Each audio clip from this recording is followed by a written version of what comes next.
Lockdown, अनास्तोली, ये मुख्तलिफ मामला ऐसे हैं जिन पर मुसलसल साथी पूछते रहते हैं, तो मैंने कहा आपकी खिदमत में पेश कर दूं। अभी जो कोरोना वायरस की वजह से लॉकडाउन कब तक रहता है, कैसे चलता है, ये हर जुमा को शाम को प्रेस ब्रीफिंग में बता दिया जाता है। हुकूमत यूनान के जो नुमाइंदे हैं, खासतौर पर वजारत सेहत के जो नुमाइंदे हैं, उसके हवाले से।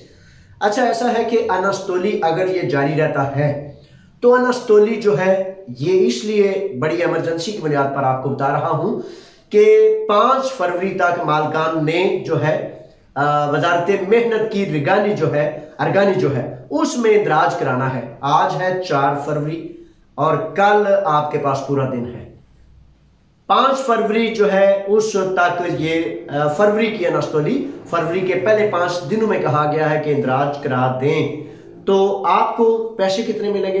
फरवरी की अनास्तोली के 534 यूरो ही हैं, जिस तरह दूसरे महीनों के हैं, लेकिन इसमें सिर्फ और सिर्फ 2 बातें आपने मद्देनजर रखनी है। अगर तो आपकी अनास्तोली जारी है तो वो सिर्फ और सिर्फ मालिक ने हर माह इंदराज कराना होता है कि फलां मजदूर की अनास्तोली जारी है या वो काम पर लग गया है।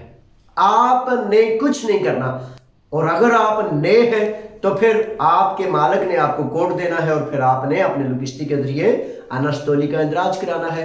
ये जनाब वो बात है जो मतलब मुख्तलिफ साथी पूछ रहे थे। अच्छा, ये भी है कि कुछ साथी कहते हैं कि मैंने 15 दिन काम किया, 20 दिन काम किया, तो 17 यूरो 80 सेंट जो है ये योमिया के हवाले से 17 यूरो 8 सेंट भी हो सकते हैं, क्योंकि कोई वहां बाकी ना रहे। तो योमिया के हवाले से ये आपको मिलेंगे जितने दिन आप यानी कि अनास्तोली पर रहे। तो ठीक है, अल्लाह के हवाले। अभी पिछले दिनों में सवाल ये चल रहा था और अब भी चल रहा है कि जनाब जनवरी के पैसे नहीं अभी मिले। जनवरी के पैसे 15 फरवरी तक इंशाल्लाह बफज़ल तआला आपको मिल जाएंगे, क्योंकि हुकूमत यूनान ने यही उस सिलसिले में कहा है। लीजिए, अब तक के लिए इतना। अल्लाह के हवाले। आप भी, मैं भी। अस्सलाम वालेकुम।